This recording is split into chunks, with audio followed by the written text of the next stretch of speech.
நெல்லூரில் 6 வயது சிறுவனுக்கு Zika virus தொற்று உள்ளது உறுதி செய்யப்பட்டுள்ளது.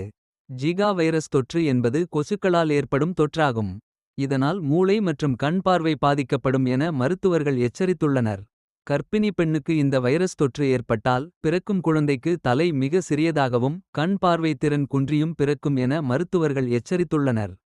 இந்நிலையில் ஆந்திர மாநிலம் நெல்லூர் மாவட்டம் மர்ரிபாடு மண்டலம் வெங்கடாபுரம் கிராமத்தை சேர்ந்த 6 வயது சிறுவனுக்கு ஜிகா வைரஸ் தொற்று ஏற்பட்டுள்ளது தெரியவந்துள்ளது.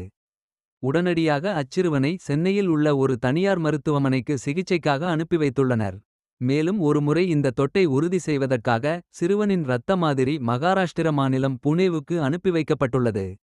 மேலும் அந்த சிறுவனின் குடும்ப உறுப்பினர்கள் உட்பட அந்த கிராமம் முழுவதும் உள்ள அனைவருக்கும் இரத்த பரிசோதனை செய்யவும் அமைச்சர் ராமநாராயண ரெட்டி உத்தரவிட்டுள்ளார்.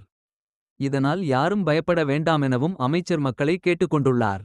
இந்த காணொளி உங்களுக்கு பிடித்திருந்தால் லைக் பண்ணுங்க, ஷேர் பண்ணுங்க, சப்ஸ்கிரைப் பண்ணுங்க. நன்றி.